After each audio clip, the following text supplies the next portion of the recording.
It's a container of some kind, an assignment, top priority from them. Well, then it is exciting. Well, aren't you going to open it? No, I'm not meant to.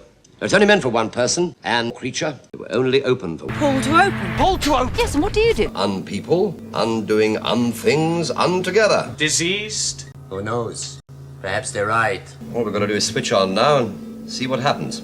Whether they're ready for it or not. Here come the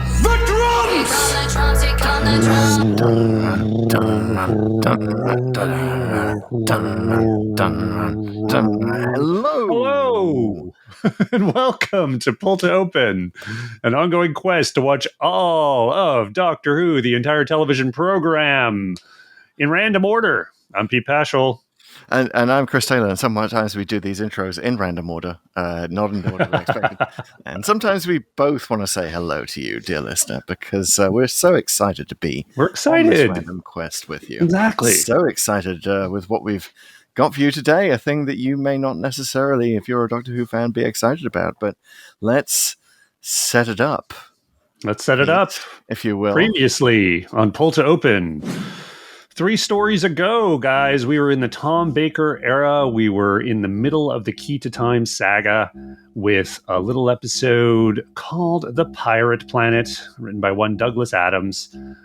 And we departed Zanuck and got in our TARDIS and went back in time chronologically, way forward in time in the show to another part of the Tom Baker era, the early part, and we were on the Ark in space, the far future.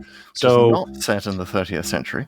Not set in the 30th century, way beyond it. And the randomizer, which has been rocking us through this journey, really took a liking to future history and decided to give us the beginnings of the Earth Empire in a pretty epic tale called Frontier in Space, which is also 26th century. 26th century, and sort of unofficially known as the Master's Dalek Plan.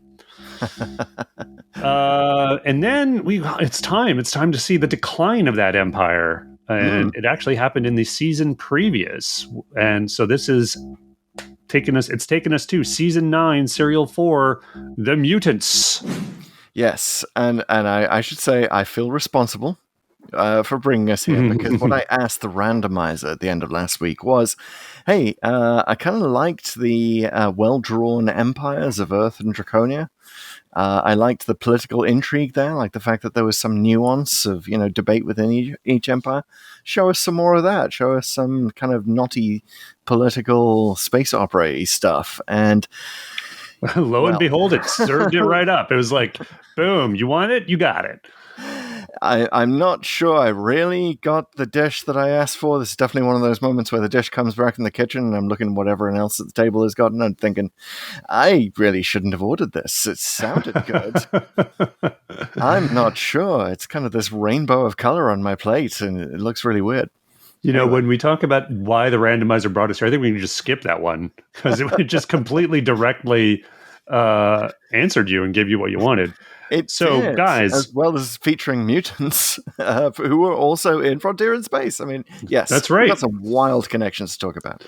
We do. And by the way, if you're here just for our commentary on the mutants and you want to cut right to that, feel free to check the show notes in your podcast app or the notes right under the video if you're watching us on YouTube or Spotify.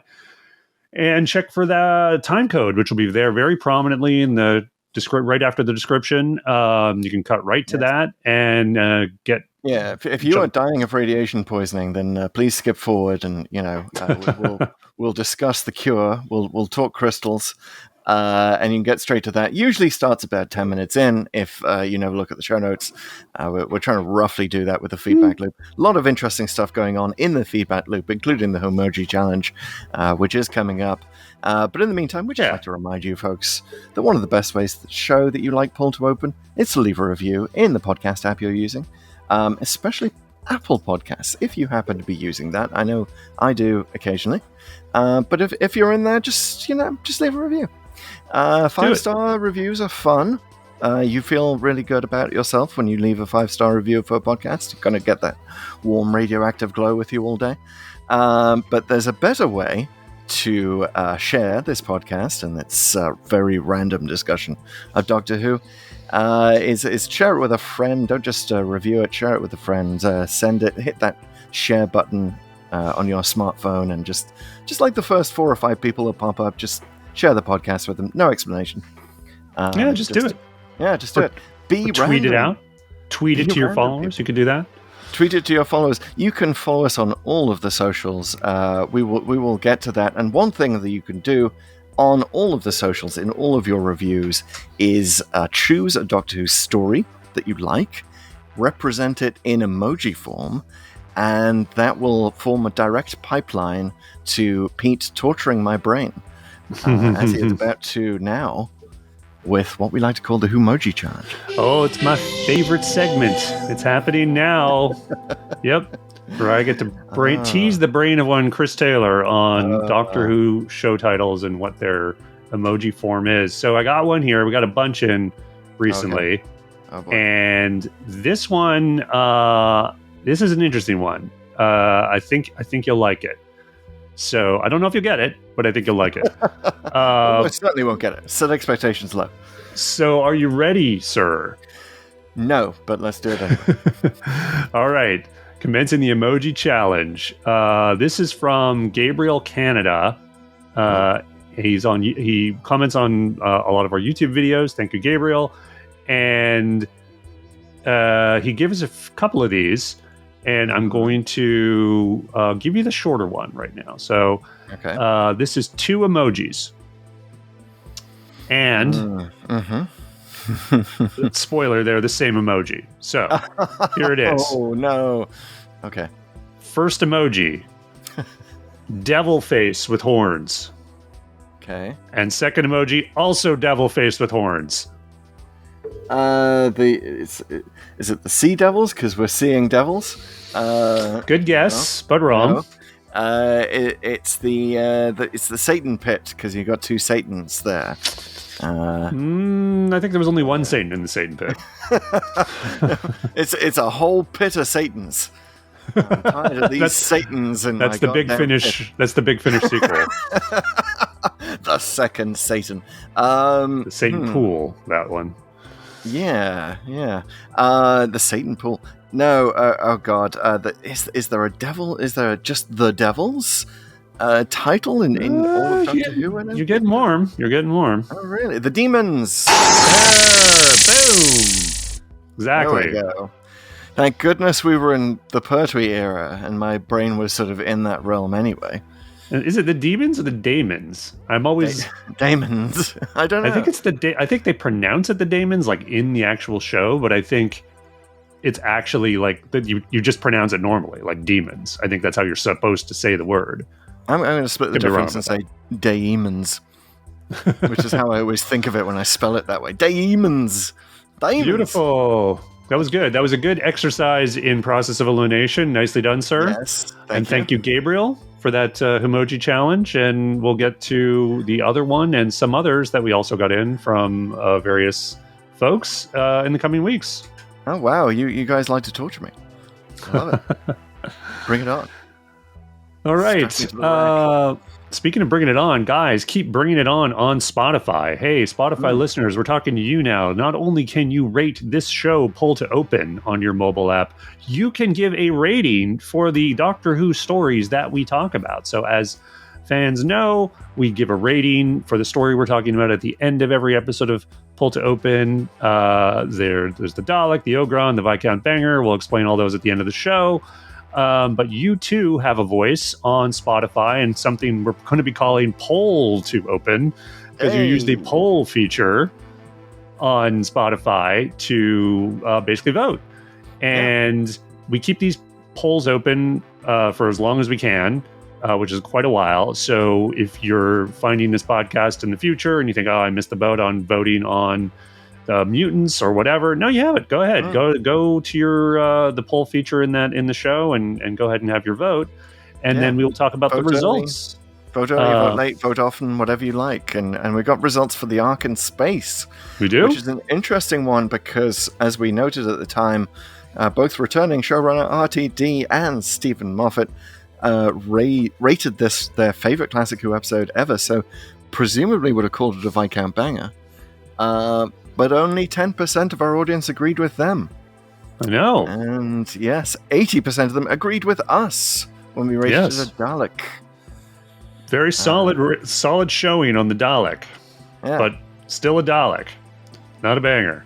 Not a banger. And 10% said Professor Hater, which is our rating for not a great episode, but taught us something or they tried something, which is interesting. I sort of want people to kind of leave their comments there at the end as well. Like, what exactly is it you think they tried for the first time? Is it the human colonization aspect? Because I feel like all of the elements in Ark in Space were done before. But yeah, they didn't like it, but at least they didn't think it was an ogre.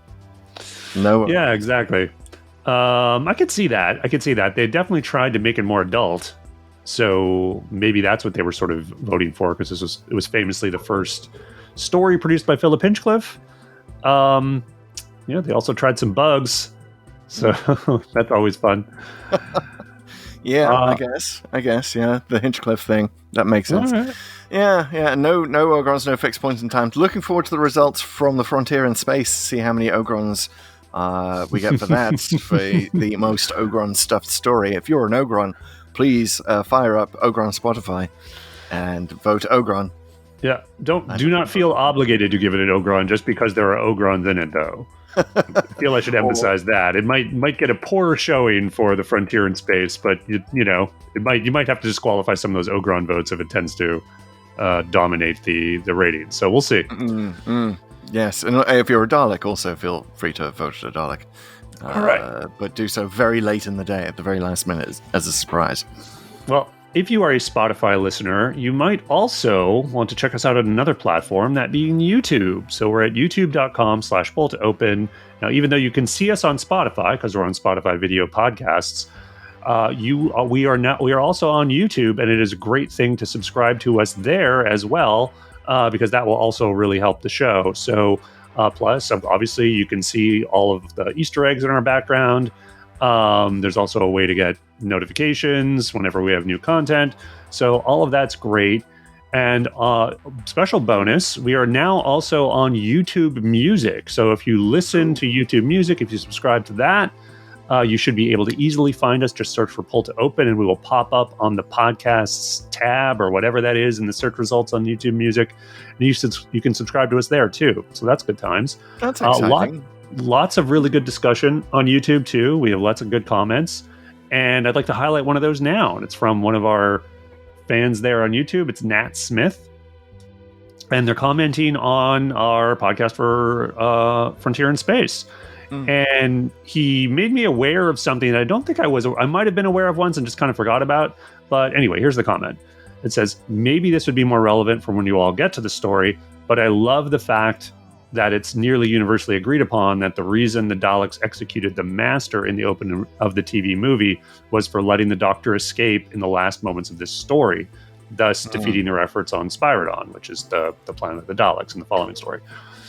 I just enjoy that this is the kind of show where plot points can have ramifications 20-ish years later down the line, even if it's a bit of a retcon. Plus, it gives me the headcanon that the Master has such a long list of beings that they need to avoid because of betrayal and other failures throughout the years that they lost track, which I think this is pretty good. Actually, I sort of vaguely remember, I think, hearing this theory, I think in the 90s sometime, and then kind of forgot about it, but it totally makes sense. Like, this is 100%, yeah, because the TV movie opens up, the Daleks are executing the Master for some reason. You're just like, what? Did I just come in the middle of something here? Which you kind of are in the TV movie, but it is that actually makes total sense. This is like sort of their revenge for utterly screwing up the end of that story. Now, on top of that, I kind of wonder, like, well, have they just gone past a certain statute of limitations by the time of the power of the Doctor, I guess, when they're all kind of working together? But I mean, I feel like because the Dalek Empire is destroyed and rebooted a few times between now and then, I think it's kind of like, okay, that's a bit of a reset. Yeah, the Master manages to make peace with the Daleks by introducing them to the music of Boney M. Which I don't know if you watch Black Mirror. Rasputin got its second pop culture outing of the year in the last Black Mirror episode, Demon 79. They actually feature a demon in the form of a member of Boney M in that story, which is fabulous. Given that, of course, the power of the Doctor really just had us all singing Rasputin in our heads. But yeah, I love this. I love this comment. And that's absolutely right. I think, however, that we're not thinking big enough here. Like, if we're going to headcanon this stuff, let's tie it all into the Time War, right? Because the Daleks, the Time War, at the time of the TV movie, the Time War is almost upon us, right? It's going to hit soon at the end of the McGann era. The Daleks executing the Master could be a thing that the Time Lords would take as a provocation. Right? Hey, hang on. He's our renegade. We're the ones who get to execute him. These Daleks are a menace. Maybe that's when they go back and tell the Tom Baker Doctor in Genesis of the Daleks to eradicate them at the beginning, and then that kicks off the whole conflict. Because it's something we're really thinking Time War hit. Like Frontier in Space gave us a reason to think about it. We're going to talk about a little bit the Time Lord involvement here at the Mutants. So certainly something that Randomizer wants to think about. And I would just love to see a nice long essay on like tying almost everything of the loose plot threads of Doctor Who into the Time War. Can it be done? Yeah, because there's definitely like a couple of dimensions to the beginning of the TV movie. One is the stuff we just talked about with the Master being executed by the Daleks, but another is that the Doctor is explicitly transporting his remains back home, and that's another one where you're like, well, why? And who put him up to that? And some of that is actually kind of answered in the novelization, but the novelization's canonicity is obviously questionable. So there's another sort of thing to unpack there. And if it is sort of the Time Lords doing this mission, basically getting the Doctor to do it on behalf of them, I like your theory that could be some provocation, that they're getting the evidence, I guess, to make maybe some case to the Lord President or whatever to escalate this to some kind of time war. That's not bad. Yeah, especially as the Doctor kind of snitches on the Master at the end of Frontier in Space and asks for directions to the pirate planet and the Dalek, the planet of the Daleks, which I guess, spoiler alert, is Spyrodon. Yes, that's not much of a spoiler. You just learned the name of it. But yeah, I already spoiled that it wasn't Skaro, so... Yes. So yeah, definitely something. There's a whole other Doctor Who to be filmed, as it were. But the machinations of the Time Lords in the background of all of these stories. So opening my headcanon up to that. So thank you, Nat. Thank you for everyone commenting. And if you would like to give us the script to that idea, go ahead and send it to us on TikTok. At Pull to Open in the video form, where Pull to Open all one word. Or just drop us a line on Twitter, Instagram, or Facebook. On all of those platforms, we are at Pull to Open 63. So go ahead and drop us a line.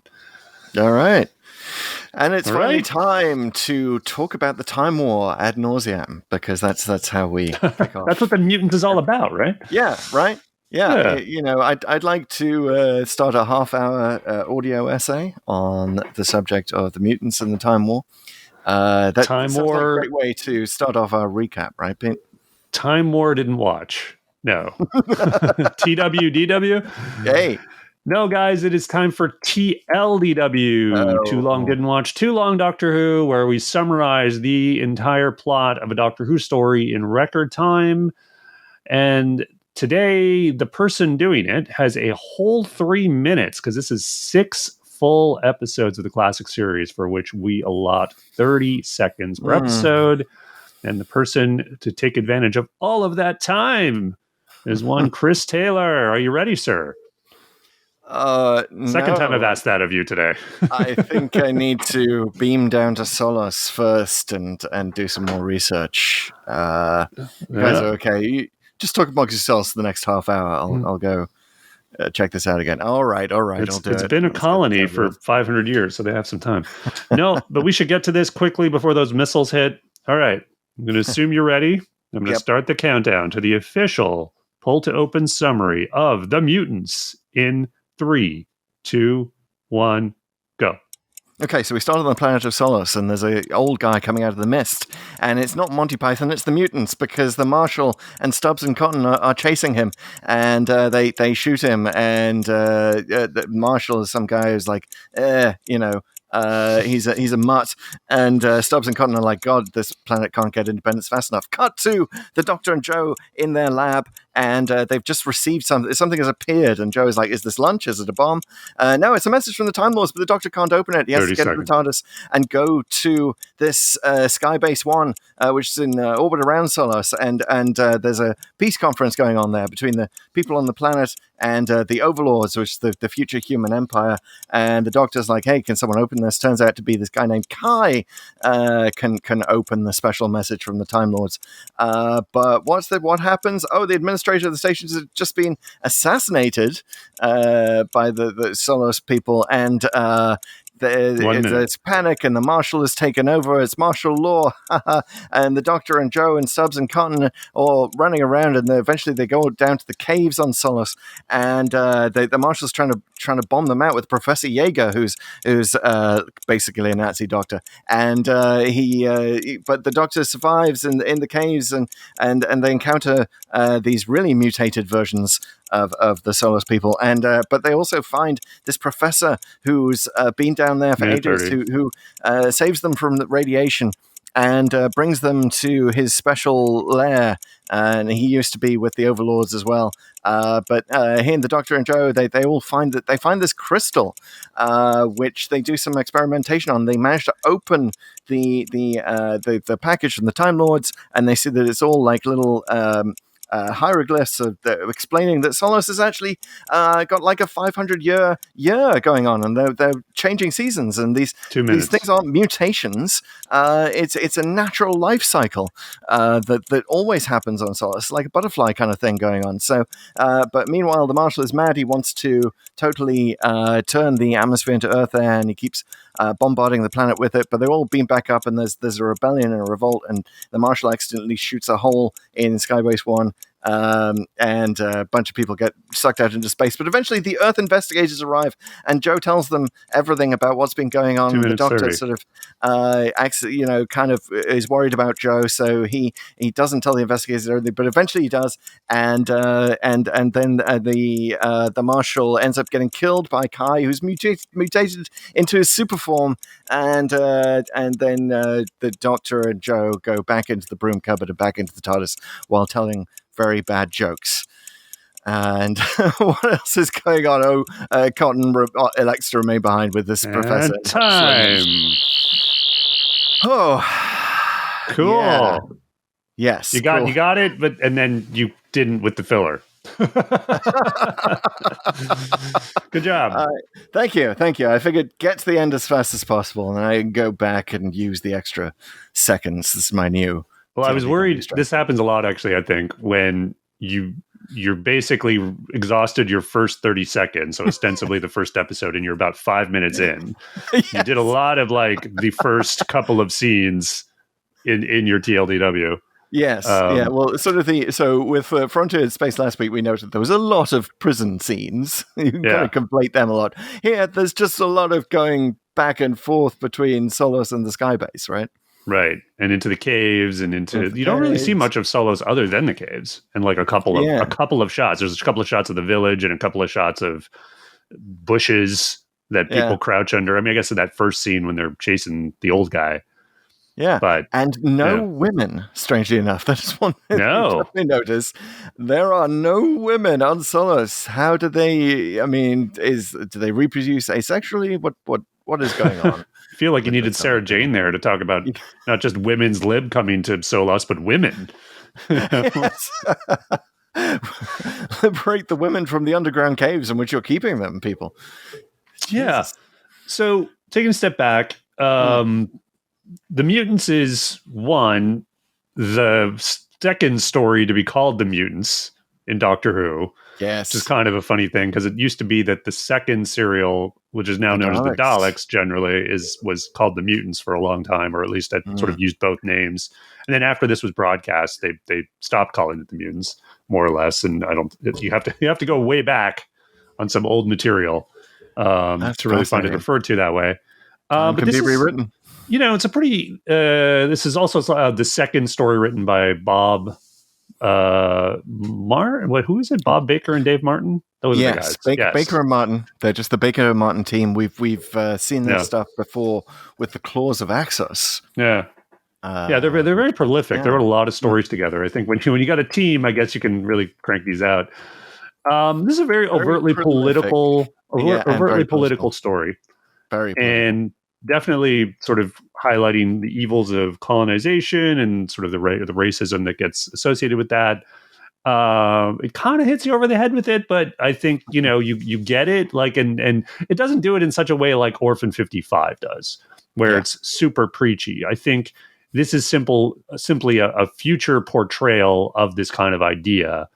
And there are a couple things that are super obvious. Like the biggest one is that the main set with the transmat has the arrows of here's where the overlords go and here's where the Solonians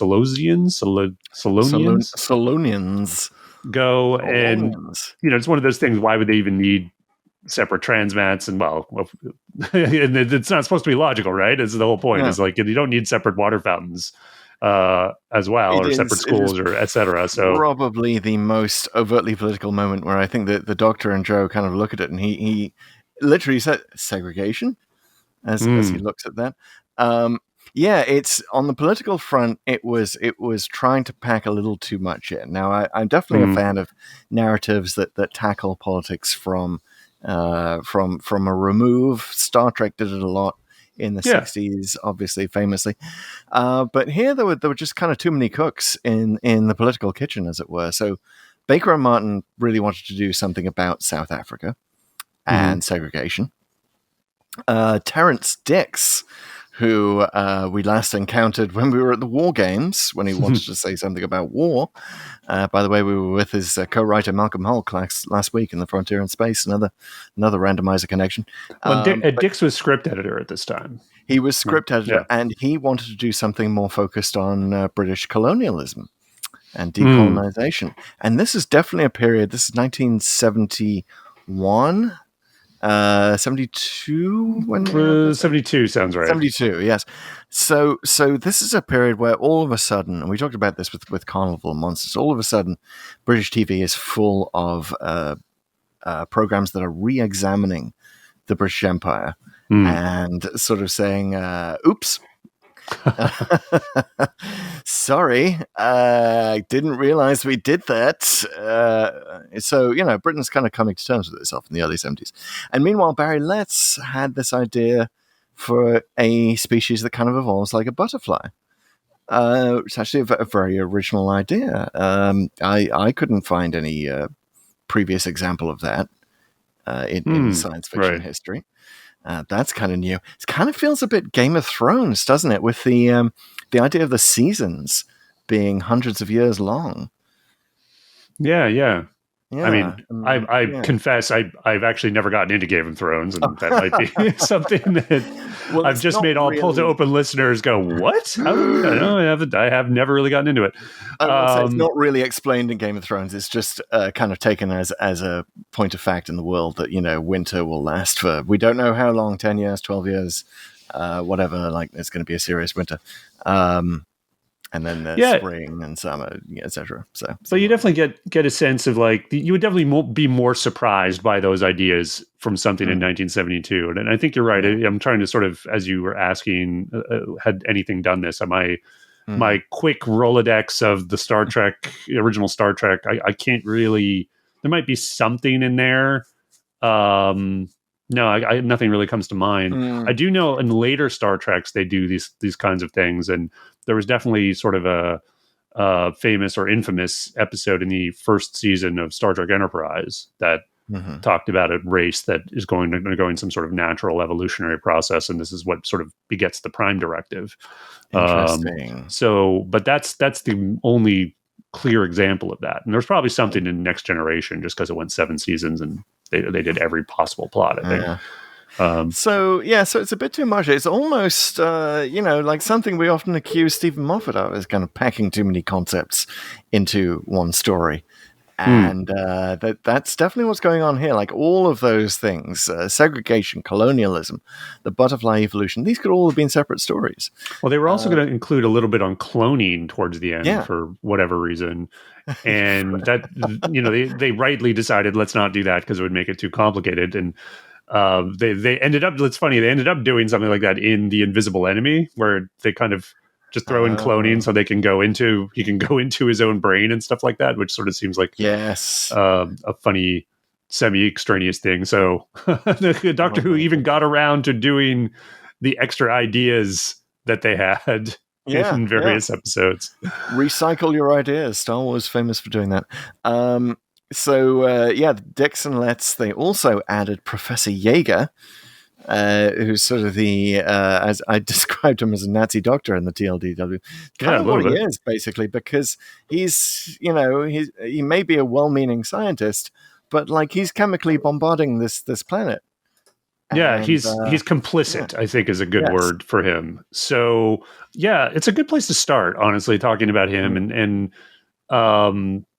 his relation to the Marshal and how he contrasts with two of the guards, Stubbs and Cotton, who, because I think it's important to sort of draw these lines, and because this is the story invites us to do it, because the Marshal is one of the most evil characters I think we've seen in Doctor Who.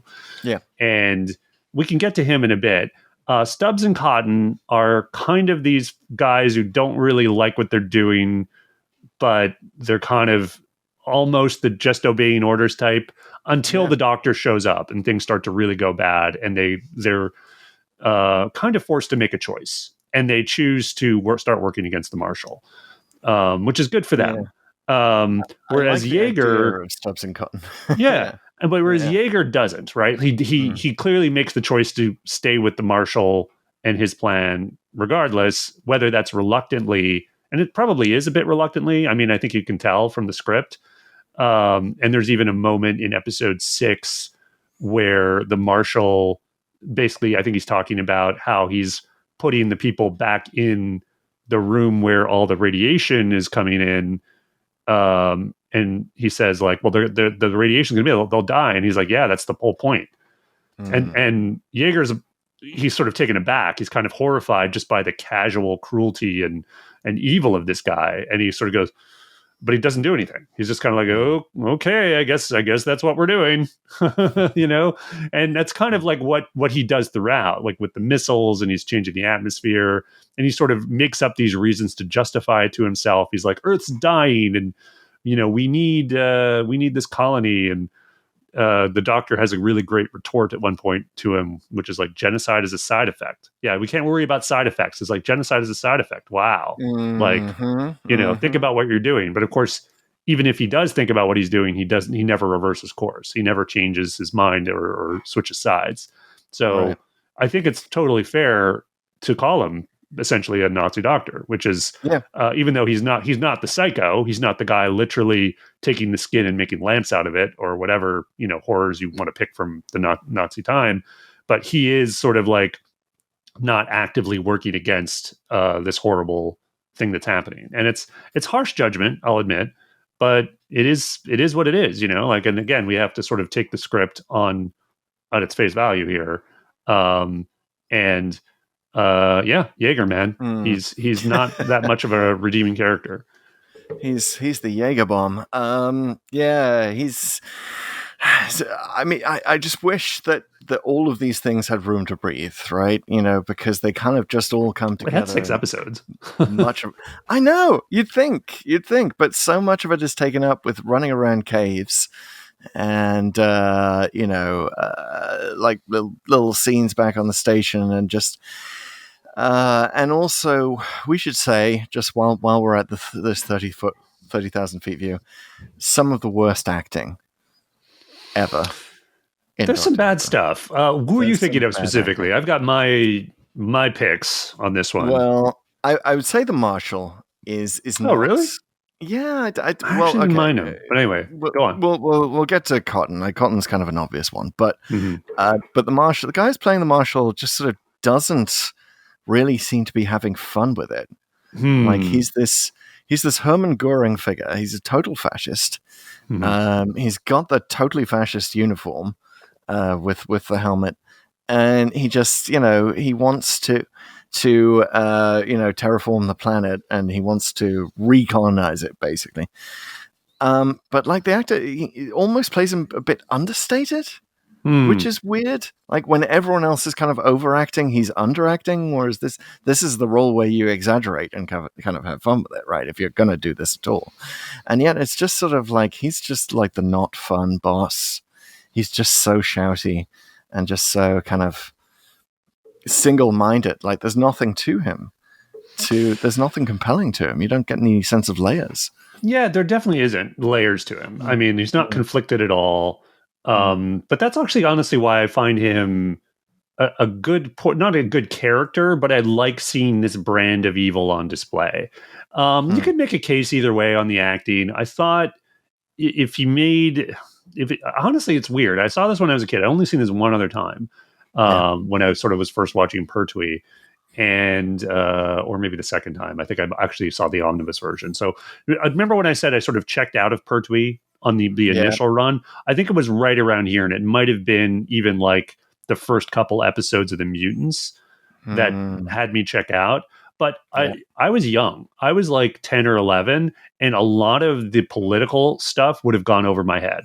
Right. And when I watched this now, because I definitely saw it one more time, probably when I was 13, not certainly much more politically aware, but now seeing it again 30 plus years later, I was actually surprised how much I was taken in by the politics. I'm just like, oh, I get it. This is an anti-colonial message. And then seeing a guy like the Marshal, this person, again, you're not wrong. I mean, there's no depth to him, but seeing that sort of brand of evil of like, this is what I'm doing, and I'm just going to do it by any means necessary. And I have zero empathy and zero thought for anyone around. And it's sort of a casual cruelty. Like, it's very goal based. I got to get this, and I'll kill as many people, or just not really kill. He's not relishing the killing so much as just like, they're in my way. Like, why wouldn't I kill them? He has zero political instinct as well. Like he locks up one of the investigators at the end when there's absolutely no reason to. Like he'd won. He'd kind of fooled the investigators into thinking in his way of thinking and releasing his men. He hadn't, but this is I got to say, that's there's a lot of plot weaknesses here, but one of them is that if the investigator, I don't want to just kind of get a little bit on a tangent from the Marshal, but it makes no sense that he would just give power to the Marshal right then, because the guy's under investigation and the things he's been accused of are extremely serious. I get that he's under the impression there's an emergency, but giving supreme authority to the guy who has just been accused of abusing that authority, surely there was another thing you could have done, figured out who's a second in command here, or what have you, or give it to one of your own men, etc. You didn't have to give authority to the Marshal to get that done. Now, you're right about the political instinct stuff, but I also think you kind of have to headcanon. There's not even that much headcanon, because I think they do paint a pretty clear picture that Solos is sort of on the back of Beyond. It's like the contact with Earth has been extremely minimal. It's obviously a long journey to get there. So they're kind of on their own. This is kind of like, the frontier. This is way out. He doesn't really have to answer to anybody in a real sense, right? And he can sort of plan around other people coming to investigate, particularly if he's got a thriving colony by the time they get there. So I think it's not that I'll admit he's probably not thought it all through, because he is kind of a madman. The Doctor's not wrong about that either. But it's not as like totally insane as I think it sometimes comes across. Yeah, the investigator giving his men and his power back. Could you imagine that, American voters? Imagine giving the power to run everything back to the guy who's under investigation.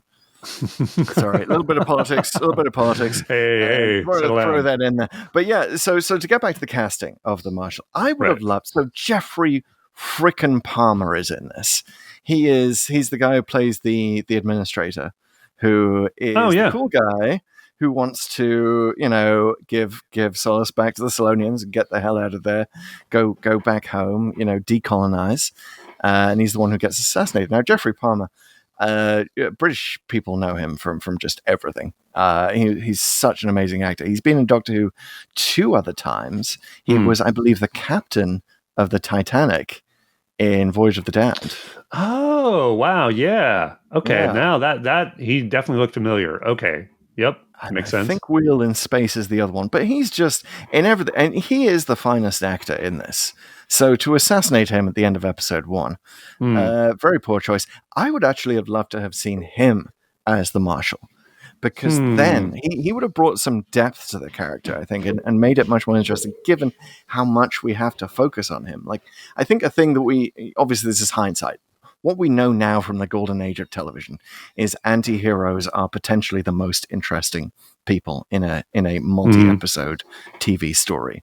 And so I would love to see Jeffrey Palmer in, if you will, kind of a Walter White role here of being the bad guy, but maybe he has other reasons. Now, obviously this would have necessitated a bit of a different script anyway, but he could have injected it with some layers, some depth. Yeah, I think that's what's lacking here, even though I think that it's spelled out what their plan is, which is what's the Marshal's plan, but and Yeager sort of adopts it too, in that they want to essentially create New Earth. And Earth is in a sorry state. They paint a pretty vivid picture of a place that is completely urbanized. It's essentially Blade Runner Earth. But worse, because there's a point where Kai talks about, oh, you must come from a sky city, and Joe's all like, no, I'm from London. It's like on the ground, and he's like, no. I've heard about Earth. I've seen about Earth. Like everything is like completely crappy. No one lives on the ground anymore, which is like, oh, that's a grim picture of Earth. And they talk about the Empire's in decline, and I think it's really interesting that Doctor Who, probably because of the sort of anti-colonial stuff that was going on at the time, decided to show an empire in decline and what was going on there.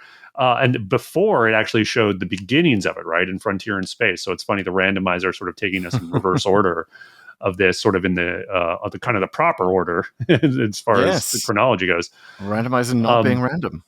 But they paint that picture of Earth, and they want to create this new Earth and essentially create a new center of the Empire, because they have dreams of creating a new empire, and that they feel like it starts here. And despite the fact that the atmosphere is poisonous and whatever, and the Marshal has ways to deal with that, obviously with the missiles and stuff, but they're just pulling out, which is clearly the right thing to do. I mean, it seems like they've really ruined this planet in a lot of ways, and the people don't like them. What is the resource that they're extracting here? Some kind of radioactive. It's like thiesium, some made up radioactive element. Some mineral MacGuffin, if you will. There always is.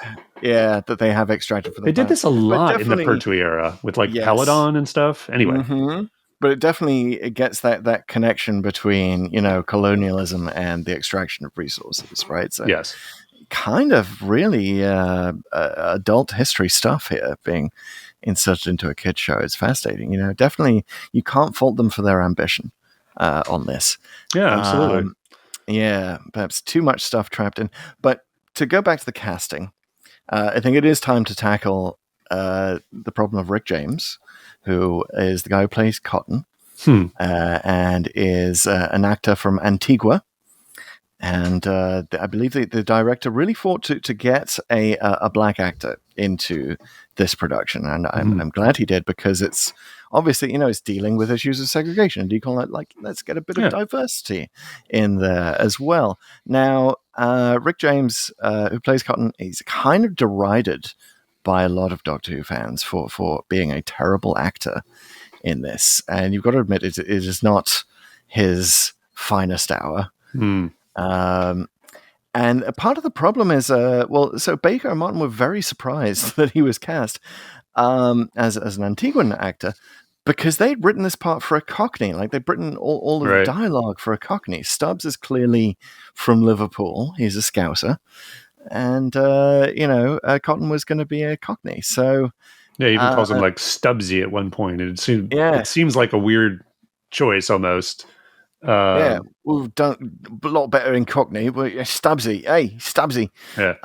But no, he's doing his Antiguan accent. And he kind of stumbles over the lines a lot, and it just kind of looks like he's in an amateur theatre production, which is very unfortunate, again, given that he's, kind of flying the flag for diversity and representation in Doctor Who. But he is, so I did a little bit of research on him, and he's Rick James, bitch. He was an actor of stage and screen. He actually came here to San Francisco and studied acting in LA and went on the stage in London. He was turned down for a bit. He turned down a Bond movie, which he was probably going to have a bit part. I think it was in Live or Let Die. Live and Let Die. Oh, yeah. What did I ever see that one? Yeah, and then he marries this German woman. He goes back to Antigua, and he becomes this political activist for, Antiguan elections. He wants to kind of remove the corruption from the Antiguan political system. So, good on you, Rick James. Is he still around? No, he died in 2018, I believe. Oh, okay. R.I.P. Rick James. He had a long, rich life, married a German woman. They had a son together. He had quite a life. So it is unfortunate that this is the only intersection that it had with Doctor Who, because I kind of want him to go back and prove that he's a better actor than he appears to be here. Well, at least his character survives. Yes, it does, which is interesting that Stubbs is the one that dies, because too often we have this trope of the black friend dies. Is kind of a trope in a lot of writing, and they kind of reverse that here, which is interesting. But yeah, it's sad to see Stubbs go as well. I'm always looking for more Liverpool representation in Doctor Who. Well, I like that the pair of them are granted more depth than your average guard, and they follow the Doctor and Joe around, particularly in the caves, and are pretty instrumental to sort of helping them out in this story. So that's all good. I feel like the cave stuff bears a little unpacking. First of all, the caves look amazing. Those are real caves for sure. Real caves.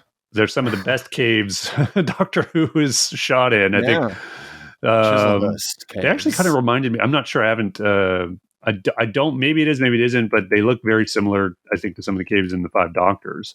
I think it's a different location, but. Doctor Who's had some good caves, and this is some of the better ones.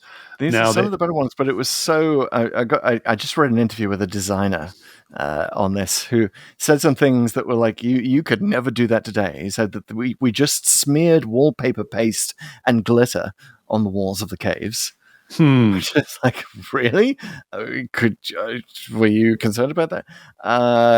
They look fabulous. That's why. But he also said they looked like they were going to fall down, which is like, you wouldn't, you just wouldn't shoot there these days. If caves, they were chalk caves, those bits coming off, and it's like, none of this would be replicated in the 21st century. Yeah. Definitely, some health and safety concerns would probably get brought up today. Health and safety nightmare. But they're good caves up until the point where they have to do some like CSO type effects work. And essentially Joe and the Doctor at some point have to go in sort of the rave cave or the disco cave where... The rave cave. The rainbow rave cave. It is so appropriate that we are recording this on Pride weekend here in the Bay Area. Because, yes, this is a rainbow-filled episode, my friends. This is Doctor Who being out and proud and loud. My goodness. I really... that was actually my favorite part, was the visuals in the caves. My favorite part of the Mutants, and it's almost like that parts of this are like a music video in embryo. That may be the best way to see these episodes. It's better when it is the actual caves, because when it's clearly like an actor and superimposed over some glowing sort of still picture of a cave, that's not good. But when they're actually in the caves and they actually have some green lights and some yellow lights or blue light, whatever it is. That looks pretty good. That looks like, that's a party I want to go to. That's awesome because it's got John Pertwee and Katie Manning and we're all hanging out in the caves with these kind of crazy bug-like guys who are kind of dancing like crazy and swinging their hands and their claws around. The mandibles. I love the mutant costumes. They're fabulous. Well, and speaking of underused, I feel like they're really underused. I mean, they don't really do much. You know, they kind of sort of attack the Joe and Kai early on, and then they're shooed away. And then they kind of just leave everybody alone for a long time until Professor Sondergaard brings them all up to the base, or brings at least one of them up to the base. But he gathers a bunch of mutants, and you think there's going to be a big mutant down at the OK Corral here on Skybase, but no, just one of them comes up and just gets shot. Yes, so much for the mutant mutiny. Yeah, again, it's sort of an interesting time to be recording this because we have just had that very weird mutiny in Russia. Which sort of feels like it. Like I was watching this in the wake of that, and it kind of feels like it ties in to a certain respect. Like, yes, the mutants do stage this very weird insurrection, and so do the Solonians who were in original form. Like, is it Varan? Right. Who sort of kind of limply waves a sword at the Marshal, and then gets sucked into space. Well, it's funny. We were just talking about in Frontier in Space about sort of the rushed ending and the bad it cuts and it doesn't really work as an action sequence last week. Here, holy cow! That is a master class. That's like John Woo level action compared to some of the stuff here. You talked about Varan waving his sword, and that whole scene where the Marshal opens fire on him, it blows a hole in the bulkhead, and they're going to get sucked down into space. And first of all, I'll forgive the bad effects. It's Doctor Who, but the whole thing where they're kind of trying to climb out and grab onto things and get out of there, and it's just so bad. They just kind of walk out. There's no. I don't think anyone even turned on a fan. What are you doing? It just looks really, really bad. And then it also just makes no sense, right? If the air's all sucked out, you're just you're going to survive for a minute. Well, not even a minute, a few seconds, and then you're just going to fall down. Anyway, luckily, they get this right years later in Oxygen and in various other places. But it's just a weird and to think about the genesis of that scene where the Marshal just shoots his gun and destroys the wall. If you think about it, it's why if the walls are that flimsy, there should be complete forbidden firearms in this place. Everyone should be checking their gun. There should be no guns allowed on Skybase whatsoever if there's even a chance of that happening. Yeah, and you would expect just a tiny bullet hole, but no. This whole the size of a Greek column. I mean, it's just wow. No wonder they get instantly sucked out. And the weapons do not seem to be that effective otherwise. So it's very bizarre. Again, maybe carbon fiber walls. Again, a little bit of topicality with the carbon fiber submarine that just went down the wreck of the Titanic. So fascinating stuff. Wow. The mutants kind of work. It's kind of hilarious. This is definitely one of the more campy episodes of Doctor Who. And kind of weird stuff kind of going on during the filming as well. Did you know that John Pertwee adopted a pet field mouse on the shooting of this? I didn't. Seems like the kind of thing he would do, though. He's either stealing stuff from the ancient ships or he's adopting, having conversations with Draconians or adopting mice. It's just kind of his thing. Katie Manning did a photo shoot with a llama. I mean, this was early 70s groovy Doctor Who, baby, with, lots of right-on politics and cool, colorful caves and rave caves and the costumes. In fact, I really like Joe's costume. Oh, yeah. I like that. Yeah, Joe's great. Badass stuff there. And to your point last week, we hoped that Jo would have the file in her shoe rather than the Doctor to get out of prison. She produces the sonic screwdriver at the end. She had it. Yeah. which again connects us to the fact that the Sonic Screwdriver was lost in Frontier in Space. Yeah, I gotta say it's a decent episode for Joe, and one of the better cliffhanger. I was just tearing apart the episode 4 cliffhanger, but the episode 5 cliffhanger, which again has one of those bad Cotton lines where he's like, "We're done for," and it really like that should have been a Cockney accent there for sure. We're done for. Yeah, We're goners. But I do like that she doesn't need to be rescued by the doctor. That they figure out how to get out of there without dying, and it's not Joe on her own, but like they kind of get out, and that's pretty good. So there's a little bit earlier on, which doesn't make a ton of sense to me, but she does get the story going by going with Kai at the beginning of episode 2, but she seems very determined to go with him, even though Kai's just explained you're going to be poisoned. You understand, like that you can't breathe the atmosphere. I mean, you can only breathe it for like an hour, and you're going to be dead. Like you should not want to come with me. Yet she insists on going with him. Which is like, why are you, he just kidnapped you, number one. And I get that you're sort of, I think she saw the thing open, right? The thing they brought when he walked by. So I think she's latched onto that idea. Like this guy's the guy we're looking for. I have to stay with him. But she's kind of taking it to a crazy extreme. Does Joe just really want a boyfriend that badly? Because obviously we've been to the Green Death. We see that she does eventually leave the Doctor for the first really cute guy to come along. Maybe she saw that in Kai too. Kai, she's a year in. I mean, she's a year into traveling with the Doctor. She's like, probably getting a little hard up here. Yeah. Speaking of Kai, who's kind of a weak role, unfortunately. Speaking of shouty. Yeah, he has Kai and Varen. They both just they shout a lot and interrupt people a lot, and you can get it. They're angry.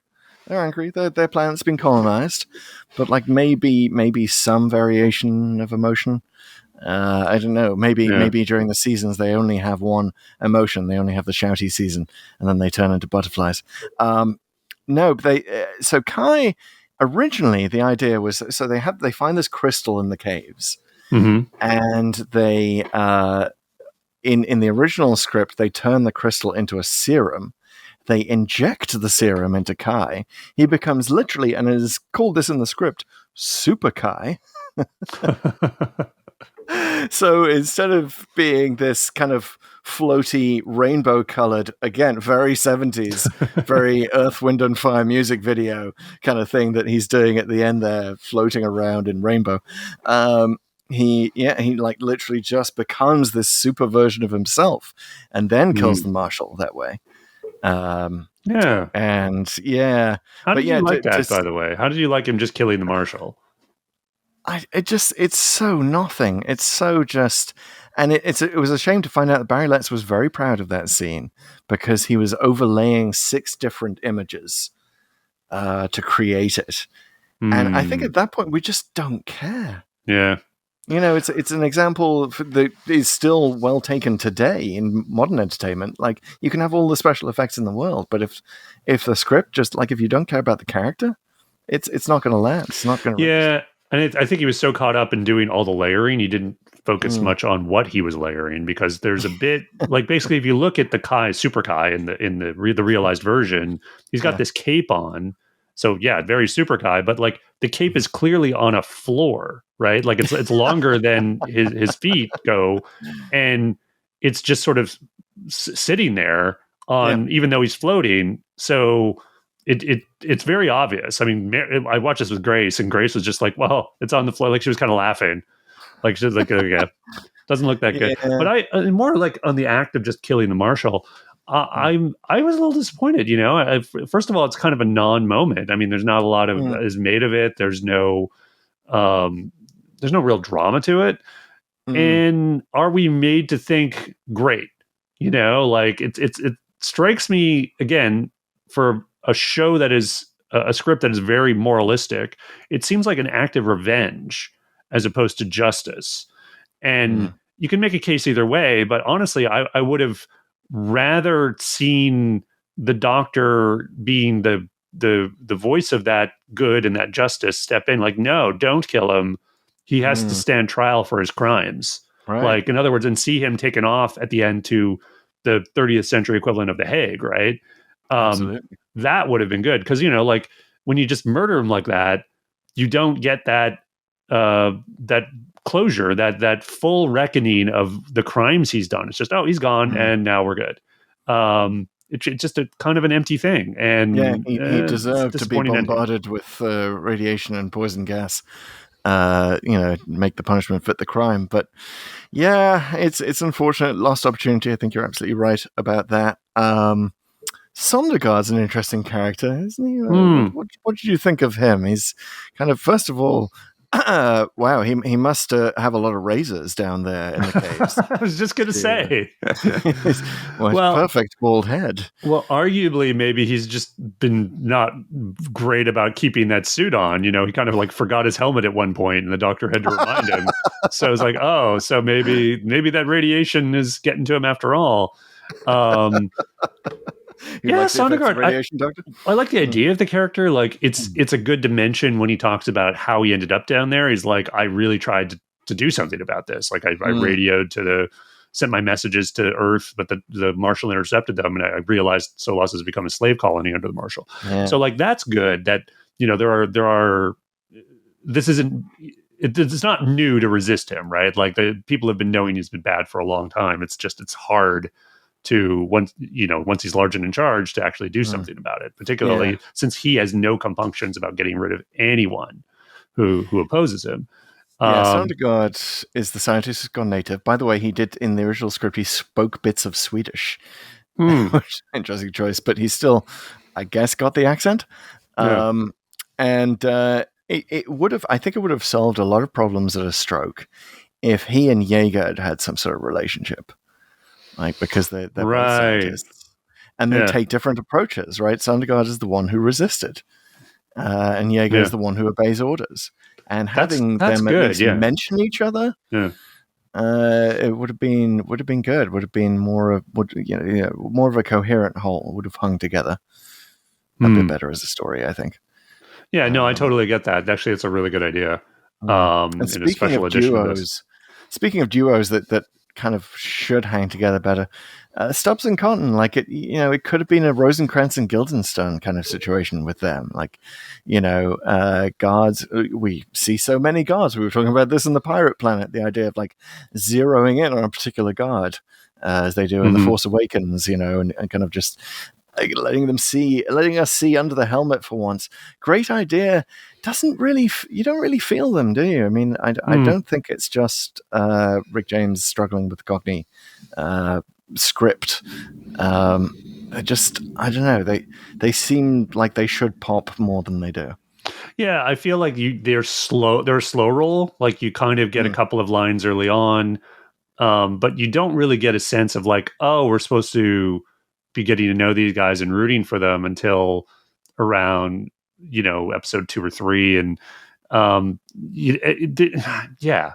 feel like they should be punctuating more scenes rather than just kind of representing kind of the resistance side of things when it's called for, right? And you kind of want a little more dialogue between the two of them, and just lines that are a little more knowing, a little more explicit about what they're thinking, I think would have been great.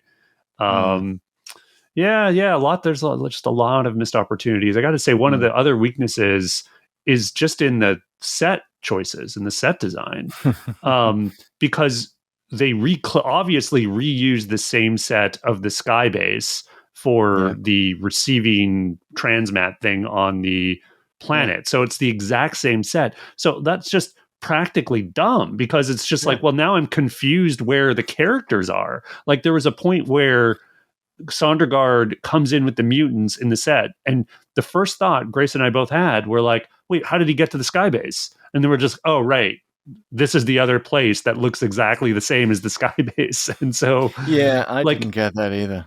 Would it have been that hard to like put a freaking towel up or something, or like something to make it look different, so that it was clear? Like a color sheet over the lights, just change the lighting a little bit. Totally. And it's funny they went through such trouble in the 70s to try and match the things that were on film with the things that were in the studio. But something like that didn't pay attention at all. And speaking of going back and forth, so we have another transmat kind of situation called transfer cubicles here. But again, it brings up too many questions today, right? Yes, it's a kind of a nice, cheap way for any science fiction script to get you from the ship or the orbiting station to the planet, which is something you often need to do in science fiction without too much of messing around in a shuttle. But again, just as we were talking about the arc in space, really brings up too many questions. Are you killing people at one end and reconstituting them at the other? If you can do that, why wouldn't you say beam up all the people from Solus and put them on a separate station if you want to keep your segregation situation, and not bombard them? Like it wouldn't take too much. Doesn't seem like there's a lot of them down there. Yeah. So yeah. Instead of just hunting them down, which takes a lot of time and energy, just transmat them up, or save them. You don't even need a separate station. Like again, we talked about this time delay element in the arc in space. Like if you can beam someone from one point to another, it doesn't have to be immediate. It could be months later once you've terraformed the planet. It just brings up too many questions now, but obviously didn't at the time. It's much more of a hindsight thing. The whole beaming thing, it's obviously just a plot device to quickly cut to things, but I think you could sort of justify that it's not actually destroying you and reconstituting you, depending on the technology. And I think if you're somewhere, because what the other issue with beaming is that why can't you just duplicate people? If you're literally saving them and then reconstituting them with some matter, you should be able to rebeam people again and again. But I think you have to sort of buy into the fact, the idea anyway, that they're somewhere. They're not there. They're somewhere. They're passing through some other thing. And I suppose what you could think about is what if it was like wormholes? What if these were like a micro wormhole that you just suddenly project around every atom of a person, so that it's literally the same matter. It's just going through a artificial way of folding through space. If that's the technology, then that kind of solves some things. But that sounds like really hard technology, even harder than the stuff we generally think of as a transporter. Personal wormholes, though, you're absolutely right. You've got my headcanon going on matter transference and beaming down now, so appreciate that. Yeah, they'd have to be more explicit about it at some point. Yeah. So there is another thing that's pretty inconsistent here, not within the story, but in Doctor Who, where the Doctor resists a lot of radiation. Professor Sondergaard is in a radiation suit, and he needs a break. He falls down, and the Doctor just leaves him. This was just also one of those guys what? You're just leaving the guy there, even though he's clearly not doing well, and you don't really know how far you have to go yet. In other words, he could be leaving him to die. That was a very hold it kind of moment for me.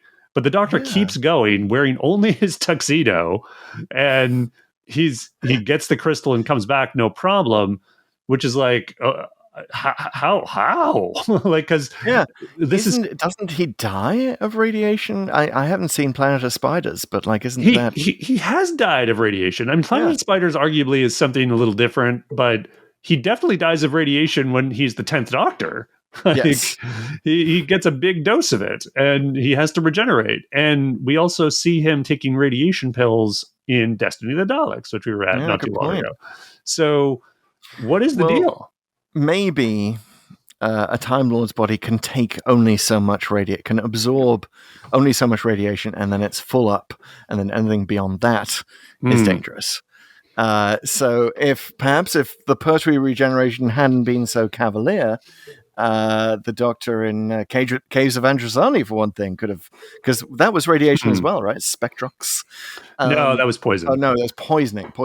No. But yeah, maybe that's why the 10th Doctor has to die. Maybe that's why he's so pissed off, and he's like, "Oh God damn it! dude in a tuxedo messed up my favorite regeneration. It's like, it's totally only a one-time thing for Time Lords, I guess. Like, it doesn't even carry over from, you don't get a reboot every regeneration on your radiation intake. Okay. Yeah, you're at like maximum level now. Like maybe the Doctor's, maybe Destiny of the Daleks reveals something more. Maybe he's just on a course of radiation pills in general. I guess take them every day like statins. Like it, sure. Maybe he's just doing it for show, for Romana. I don't know. Well, maybe it also ties into the healing that he needs to do with the telepathic circuits at the end of Frontier in Space. Like maybe he's more open to injury at this point. I don't know. We can headcanon this about 10 million ways. Speaking of Time Lords, I think we have to unpack, like, literally unpack the box they've left us here. Yes. Because what the hell? Mystery like, box. Yeah, they give it, like, they're the most cryptic assigners of missions. Like, they don't tell the Doctor anything.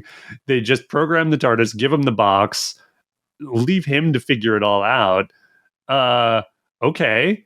And the box just has these tablets that he's supposed to give to Kai, but Kai couldn't figure it out. Well, this is the thing. This is one of the other, we were talking about how weak Kai is. One of the other problems with it is he gets these tablets and he just kind of ditches them because they're not weapons, leaving the Doctor and Sondergaard to figure them out. And they do, but it's like, well, why was that for Kai in the first place? And why were these even in the possession of the Time Lords, right? Like, shouldn't these be on Solas somewhere?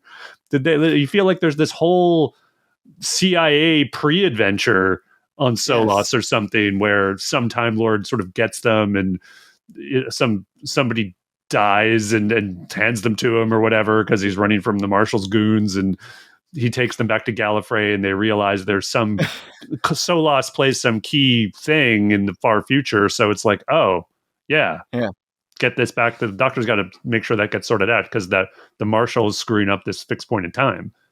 It would be lovely if the Doctor sent it to himself in the end, if that was the revelation. But yeah, you kind of have to headcanon what's going on there, and maybe headcanon it in the wider plot of the fact that the Doctor is exiled to Earth at this stage. Like, this whole adventure is just a test by the Time Lords. It's not really discussed. Yeah, why they're letting him do this. Is this the first time? Because obviously the Time Lords would do this a lot during quote unquote exile. Like, he gets a lot of side quests. Is this the first one? No. Colony in Space, I think, was definitely one of these. This is might be the third or something. Do you remember second or third? How the Time Lords contact him in the other ones? Is there? I think it's very similar. It's always just there's the only time you see a Time Lord prior to Three Doctors is in Terror of the Autons. Right, the Time Lord in the bowler hat. Yes, we've been there.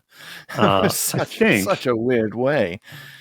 Yeah, Curse of Peladon. Of course, Curse of Peladon was similar. So this is like the second. This is definitely at least the third time they've done this. Yeah. Wow. Yeah. Talk about using prison labor. Goodness, the Doctor's in exile, and they're using him for all these quests. You've got to headcanon it, I think, as it is a test for the Doctor. That's why it's so inscrutable. That's why it's a mystery box, and you have to get this particular guy to open it. So it means you have to be in this place at this time, and then you have to find the professor who will help you. And it feels almost testing like a video him for game, what right? though? For the Three Doctors, to be released from his exile, you have to pass these logic problems to get your dematerialization circuit back. It just sounds so silly. Haven't we had several indications though that the Doctor's education was not quite complete? That's true. In fact, have dropped out of college. I think he passed with 51% on the second attempt. Yes, according to Romana. Maybe to have him as one of their agents, the Time Lords are just sort of embarrassed at his lack of academic prowess, and so this is all this is extracurricular. This is extra credit. You're going to bring him up to scratch for, I guess, the Time Lord civil service. He just has to complete these tasks, which seem very, very video game-ish. You're also going to answer all these playing Myst. Yeah. Well, he's got to answer a lot of questions on the test, I'm sure. Yes. But, we have our own questions to answer about the mutants. And of course, those are the 4 questions to Doomsday. All right. First question. Why did the randomizer take us here? Well, take your pick, my goodness. Frontier in Space to this, the mutants, the mutant that features in Frontier in Space, the Doctor and Joe on a space mission. It primarily, I fear that it is my request for more bright lines in a political conflict on the planet that brought us here. Sorry, everyone. But hey, we got through it. I think it wants us to get mutant bingo.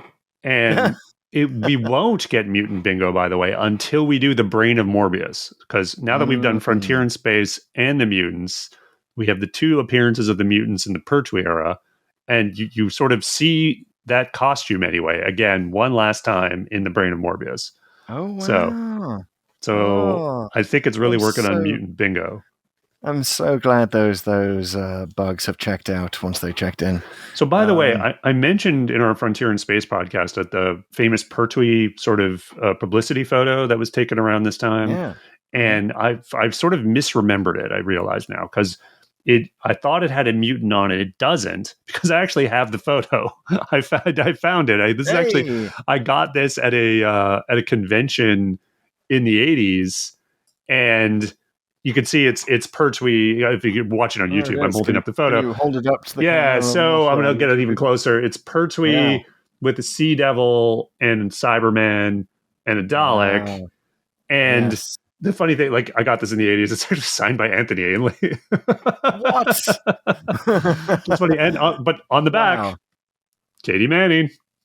Oh, hey. Got Katie Manning to sign it.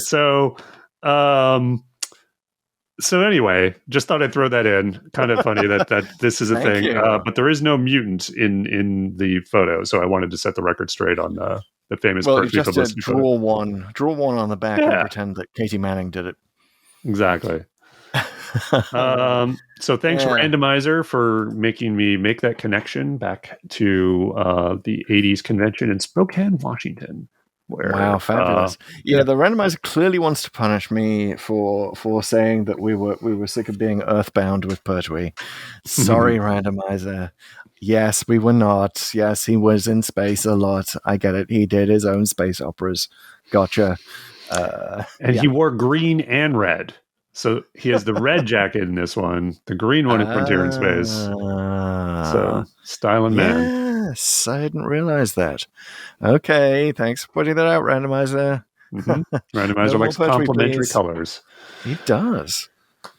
All right. I think we've mined that. For all the Randomizer reasoning. Yes. So moving on to this. Time to decolonize that question. And betcha. Second question. What if the evil plot had succeeded?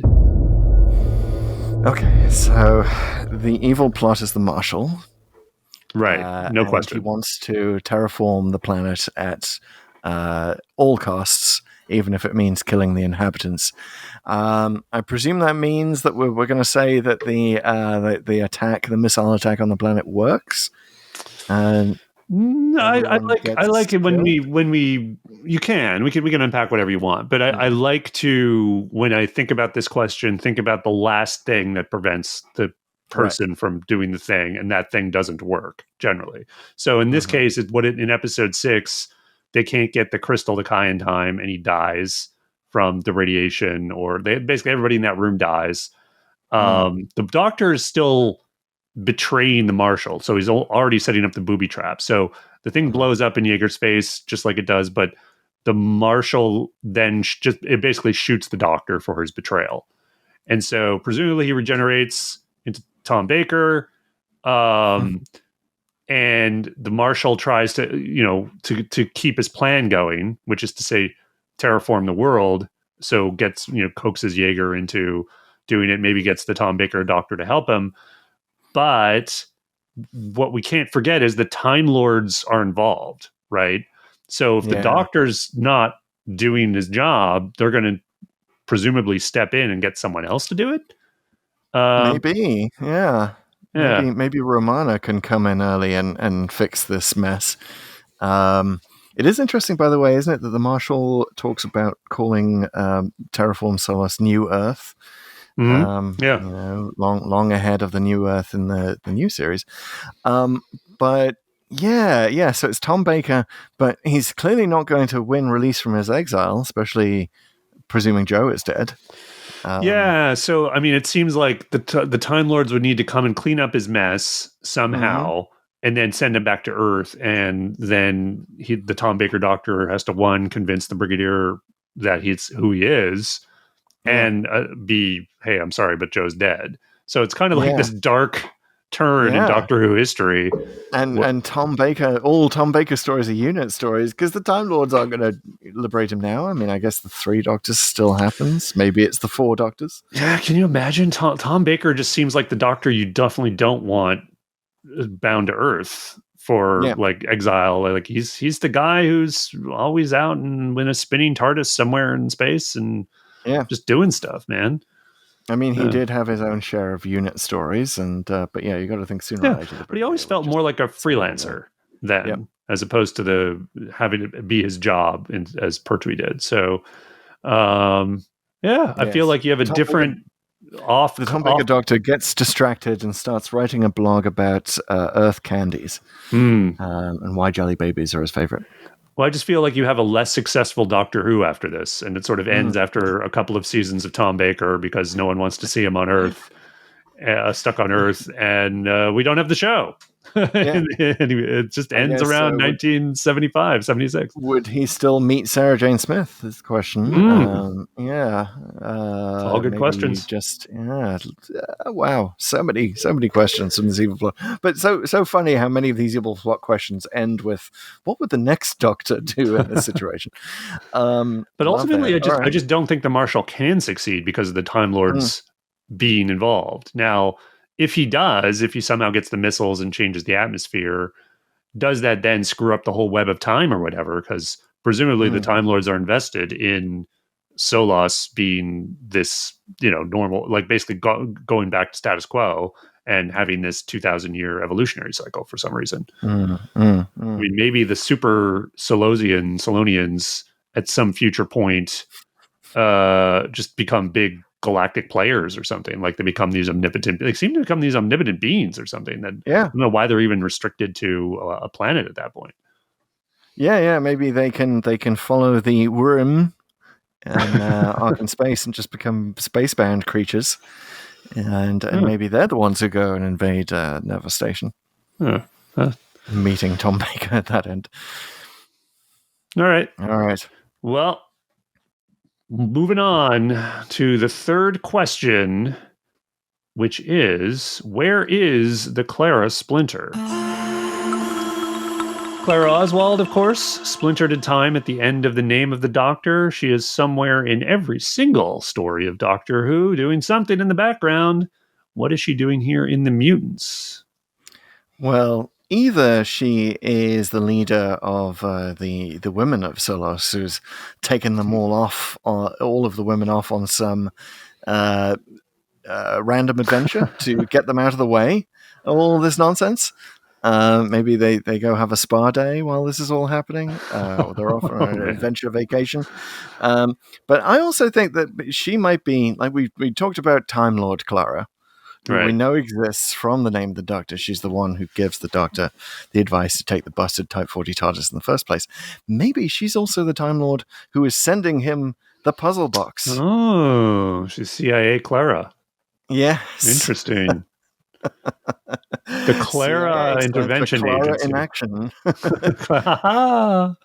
Clara in action. Yeah, Yes. It's we're going to discover that all of the Time Lords are basically founded by Clara. She, it's the level below the Timeless Children. There's this whole other plot with Clara involved. But yeah, what else have you got for Clara Splinters? There's no real reason for all the missiles to malfunction and hit the surface at one point, which is like in episode 4, I think. And I think she's got to be a junior engineer on Skybase, essentially working for Yeager, but sabotaging those missiles so they don't explode in the atmosphere. And she just kind of knows the Doctor can clean up the mess better than he would be able to reverse the terraforming in the atmosphere. So she's the Jägermeister. Yeah, she's snippy. I meant to ask you, by the way, Might sound effect that one. There are like 3 dad jokes at the end of this thing. At the end of the last episode of the Mutants, like there's we've got to go back to the broom closet because we made a clean sweep of this. There's a repeat of the Doctor Who joke. Doctor Who, did you say? Right. What as our resident dad joke expert, Pete, what did you think of that? Well, that's why I'm rating this one a $1, Chris. It's the dad jokes now. Wait, whoa! I jumped to the last question. Whoa. I'll give it 7 out of 10 on the dad jokes on there. No, I thought the Doctor Who one, it's always a bit of a dopey joke, honestly. I don't know. I think this speaks a little bit to the juvenile writing that I spoke about last time in Frontier in Space, that they're kind of pandering. I mean, I guess it doesn't explain so much later when they did this stuff in the John Nathan Turner era, but when you're explicitly sort of writing for kids, you're going to sneak stuff like this in. But I will say, I do like the Doctor and Joe in this one because they're about 1.5 years or so into the two of them together. They're very clearly at ease with each other, really like each other. And I kind of like how it begins with the Doctor saying to Joe, "This is too dangerous. You got to stay here." And she's like, "Oh, no, you don't." And goes, like, basically he tries to keep her out of it, but he doesn't try very hard. He basically is like, "All right, I guess you're coming with me." And there's a lot of moments between the two of them like that, like the joke at the end and the stuff in the beginning. They're they're kind of joking with each other at the beginning. There's some laughing about their situation, and they're just clearly friends, and there's a very nice easygoingness between the two of them. And there's a really good point at some point where the Marshal has taken Joe prisoner and forcing the Doctor to do what he wants. But the Doctor gives her a smile at some point, like it's going to be okay. Like that sort of reassuring thing that he does. And that's all really, really good. He does that as well with Sorensen in the when he and Sorensen are staying in the lab and Joe has to go. He gives her a smile, like it's all going to be good. He's definitely taking his duty of care seriously here with a companion. That there's clear affection between her. He takes her hand a lot, and it's just lovely. It's kind of a lovely father-daughter kind of vibe going on there. Absolutely. Alrighty. So a couple possibilities for Clara. And it's time to move on to the last question, the ultimate question, the only question that matters for the Mutants. What did we think of this story? The Pull to Open rating system, of course, is 5 ratings. There's the Dalek, which is what we give to a good episode of Doctor Who. The Ogron, which we give to a not-so-good episode of Doctor Who. The Professor Hater, which is what we give to a not-so-good episode, but hey, at least they tried something, at least we learned something. The Viscount Banger, which we reserve for the best of the best. And the rarely used Fixed Point in Time, which is a story that is beyond rating. We can't rate it, sometimes for reasons of nostalgia, but also for other reasons. Alrighty. I almost want to add a rating to our system here because the word that comes to mind, I may have used it already, is wallpaper. This is kind of, it's a mess as a story, but it's very pleasant wallpaper to kind of have on in the background, maybe not pay too much attention to, kind of a music video in embryo. But absent that, I'm sorry, I'm going to give it a reluctant Ogron. Harsh. It's one of the better Ogrons, but I don't feel that I could, in good conscience, recommend it to our audience. So I don't want to give it the Dalek. Because I don't it's just too much of it, and it's too much of a mess. And if you're actually sitting down to seriously watch it, I think you're going to be pausing it a lot and getting confused a lot and distracted a lot. It's not as bad as its reputation. Yeah. I would maybe switch that to a Professor Hater if I could think of something they tried. Maybe it's that they tried all of these political ideas to shoehorn them into the script. So maybe it's Professor Hater. You're kind of spoiling my rating because I think this is a textbook Hater. I'm rating a Professor Hater for pretty much exactly what you just said. I almost rated it a Dalek. I'll be honest. I was surprised at how much I liked it this time, but that's also because, like I said, when I was a kid, everything sort of went over my head, and I just saw it as a sort of boring, pertwee every day. Oh, he's just doing another thing, and it's not as fun as seeing Daleks or Ice Warriors or whatever. So I do think the doing something overtly anti-colonial with some clear sort of messages about evils of segregation, etc. I think that's what I'm giving most of the points for. But also this time around, I did find myself enjoying a portrayal so evil as the Marshal. Even though it probably does get this is definitely one of the longer episodes. Like too long. I guess it's too long. Like 4 episodes would have done it just fine. But I think because you see too much of the Marshal, like you do kind of like even that gets repetitive after a while. So there's a lot wrong with it. We talked about it, like the sets, the mutants, which are underused, all the effects we talked about, the dumb resolution with the wall blowing up, etc. Lots and lots of problems. The cold open that even Barry Letts thought looked like the opening of Monty Python. Yeah, exactly. It's guy. But I will say, like, at least they tried something. They did try to do an interesting sort of anti-colonial tale set in the future. And I'll give it points for that. It sort of does the job. You convinced me. I'm making mine a hater too. It's a hater. Nice. Wow. Yeah. Yeah. Good job advocating there. Once we brought our investigators in, and by the way, I kind of love the investigators like proto Time Lords in there. Right. And natty little rose gold kind of caps there. Just need some big collars. They're almost Time Lords.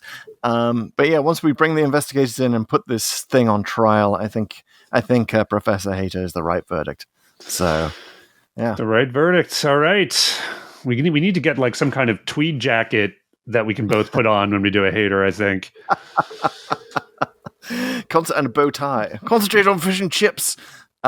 All right. Yes. All right. Someone call wardrobe. Time. Yeah. In the meantime, let's get back into our TARDIS and activate. Go back into the broom closet because we've made a clean sweep of the mutants. Get us away from here, randomizer, before the dad jokes multiply. God, and I didn't even do that one. The randomizer, of course, consisting of 2 parts.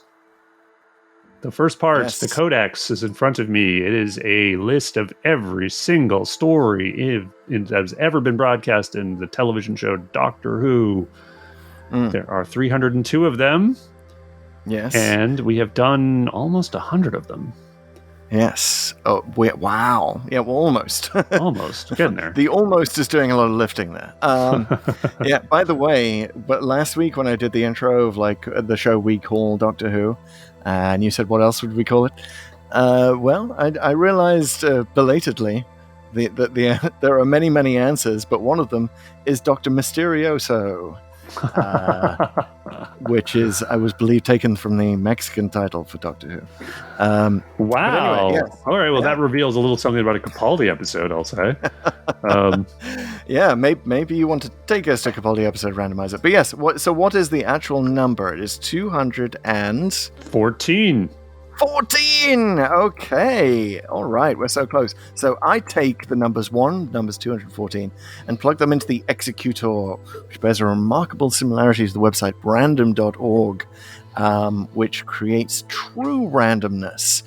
Not pseudo-randomness based on an algorithm, not the kind of randomness we were talking about last week with the Rand Corporation's book of 1,000,000 random numbers. No, this is bespoke randomness based on atmospheric noise, based on how many of the terraforming gases are hanging around in Earth's atmosphere. That's about as random as it gets, watching atoms bounce around in an atmospheric space. So that's how we generate our random number. It seems the most Doctor Who-ish way to do it. But we also risk our necks by giving the randomizer challenges, daring to challenge the mighty god of randomness. And I got to be careful on this one because There was definitely a three wishes of the genie kind of situation going on last week where it gave me what I wished for and I didn't really want it.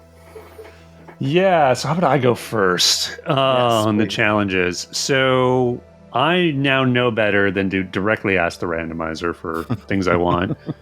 But taking my comments on the evil of the Marshal in this one and how one-dimensional he is, I'm going to ask the randomizer, give us something a little more interesting with regard to evil. Especially since I recently listened to the Big Finish story Master, which is obviously about the Master, and has Sylvester McCoy, and it's just an interesting unpacking of the Master's evil and really kind of tries to explore it and his true motivations. So it gets me thinking, like, I want to see more dimensionality to my evil somehow, wherever that may be. So, take us to some interesting explorations of evil, randomizer. Oh, yeah, a good anti-hero. As opposed to a bad anti-hero like the Marshal. Might be very interesting. A bad guy with layers. Yeah, that sounds great. I'm going to say, please don't just take us to New Who. I think that would be a very lazy request. We know that we are exiled here in the Pertwee era, and it's up to you, dear randomizer, to decide when you want to release us for that exile. However, I think maybe you won't be able to resist this, randomizer. Maybe you won't be able to resist the idea of telling us who your favorite New Who Doctor is. Oh, wow. Okay. Could be interesting. Cool. Could be interesting. We might be forced to read too much into this selection. We'll see. Yeah, watch it give us an old Who episode, just not answer the question at all. Okay. All right. Give me a countdown. We will find out where we're going next. In 4, 3, 2, 1. Could I have a lemonade? 195. Oh, we're way into New Who. Oh my God. We are at Knock Knock, and we knew the answer was Capaldi. We just knew it. Remember? It was so addicted to Capaldi early on. We had so many Capaldi adventures. Oh my goodness. And now we're back. And with Bill.